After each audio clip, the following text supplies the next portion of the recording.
former ce qu'on appelle les crêtes neurales.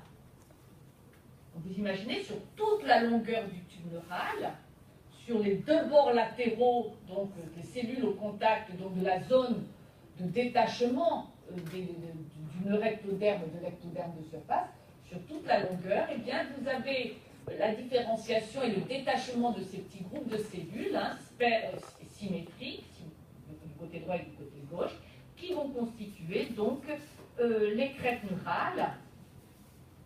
Et ces cellules des crêtes neurales, très rapidement, migreront de façon active pour coloniser le mésoderme, pour rejoindre le mésoderme, notamment.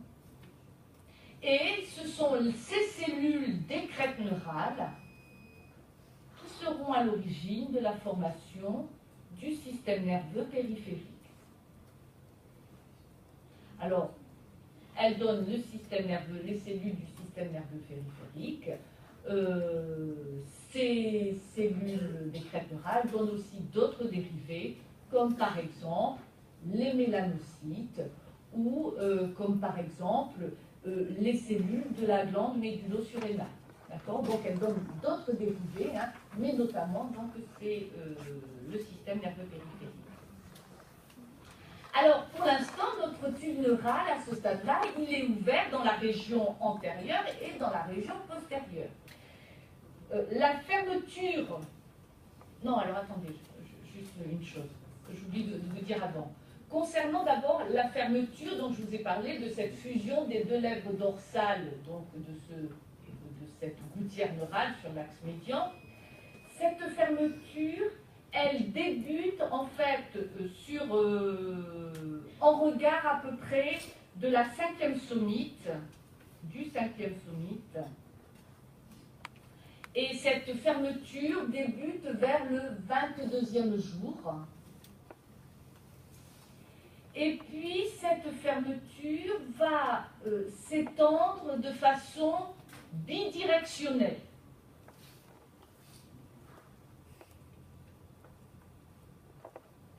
Et donc à un moment, ce tube neural restera ouvert uniquement par ses extrémités antérieures et postérieures.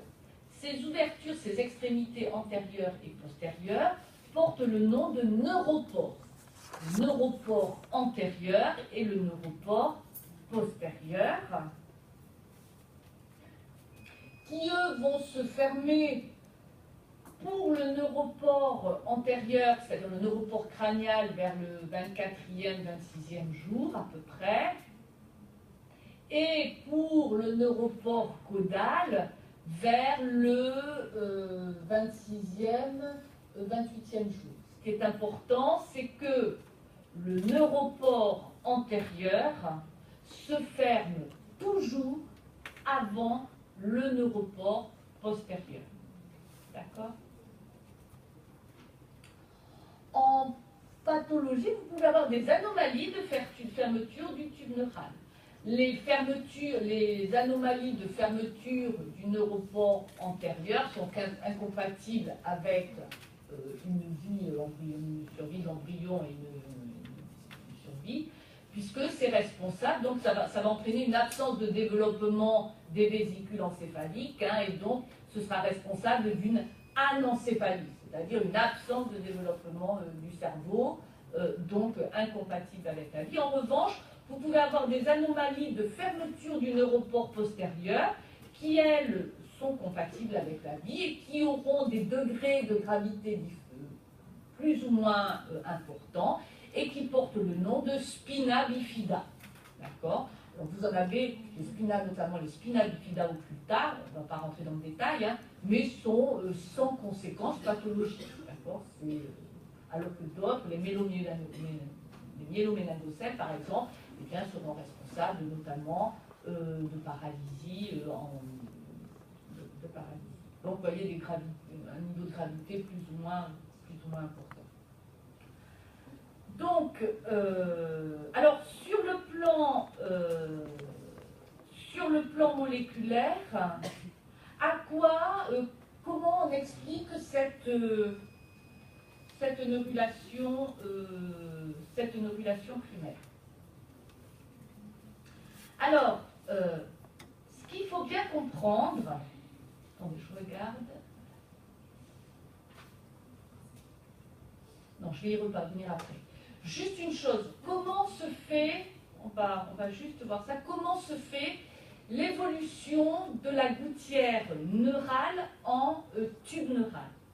D'accord? Et comment se fait la différenciation, finalement, de l'ectoblaste en neurectoblaste. D'accord? En fait, les cellules neurectodermiques, où on parle aussi de neuroépithélium, hein, eh bien, ces cellules, par rapport aux cellules du reste de l'ectoblaste, ce sont des cellules qui vont modifier leur programme d'expression de molécules d'adhésion.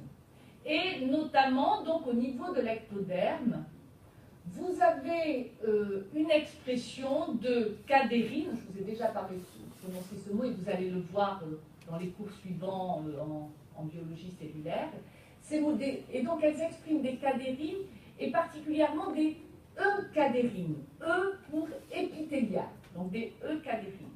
Les cellules situées donc au niveau de la plaque neurale, et notamment celles situées au niveau des bords latéraux de cette plaque neurale, vont arrêter d'exprimer ces eucadérines et vont se mettre à exprimer des NN pour neural, des N-cadérines. Et ce qui fait qu'on aura une reconnaissance entre les cellules qui expriment ces N-cadérines avec interaction, création de liens forts liés à ces interactions entre N-cadérines de deux cellules voisines sur l'axe longitudinal médian, qui vont faire que ces cellules vont étroitement s'accoler, adhérer l'une à l'autre, et entraîner, donc sur cet axe longitudinal médian, entraîner cette fermeture du tube neural et le détachement du tube neural de l'ectoblaste. D'accord? Pour ce qui est des cellules des crêtes neurales, je vous ai dit ensuite, latéralement, vous avez les crêtes neurales.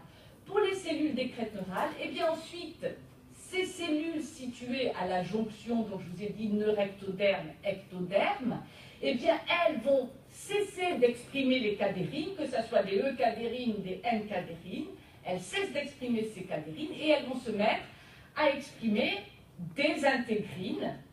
Et là, vous reverrez, quand on a fait la gastrulation, on a parlé de ces intégrines qui sont des molécules d'adhésion entre les cellules et la matrice extracellulaire, et notamment donc la matrice du mésoderme. Et donc c'est comme ça que ces cellules vont interagir avec le mésoderme et vont pouvoir migrer dans le mésoderme. D'accord? Alors si on reprend rapidement, alors là, ce dont je viens de vous parler, c'est ce qu'on appelle la neurulation primaire, c'est-à-dire les mécanismes qui permettent la mise en place du système nerveux en arrière de la membrane pharyngée et en avant de la ligne primitive. Alors, qu'est-ce qui se passe juste en arrière de la ligne primitive, dans la partie la plus postérieure, c'est-à-dire dans la future région sacro-coccygienne de l'individu?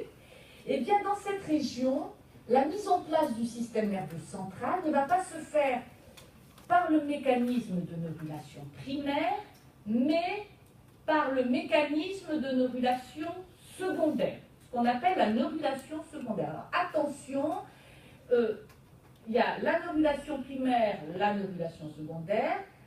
On n'a pas d'abord une neurulation primaire, puis une neurulation secondaire, d'accord? C'est pas l'un après l'autre.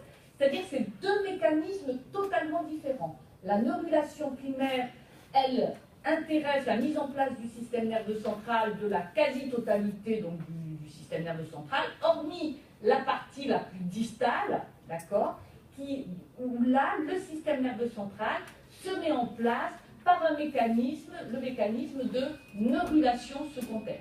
Et alors, c'est quoi ce mécanisme de neurulation secondaire? Eh bien,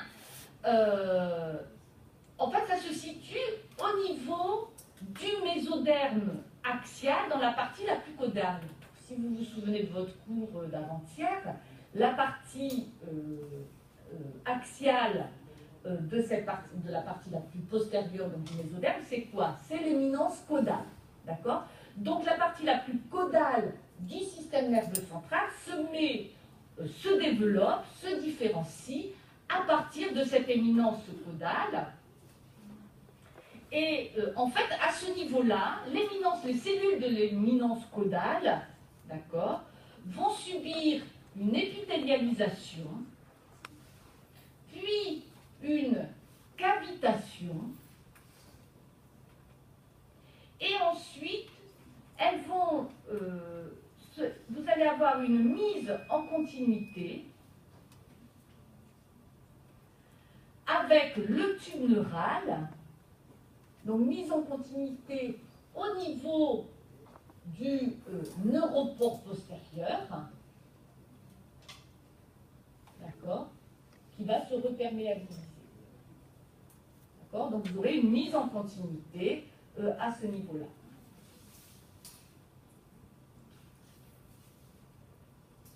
Alors, si on reprend ça sur les schémas, donc ici, une vue supérieure de notre ganglion qui est constituée à ce stade-là, donc, de ces 3 feuillets définitifs. Enfin, en tout cas, ça c'est sûr au niveau de la partie crâniale. Sur la partie plus caudale, c'est en train de se mettre en place. D'accord?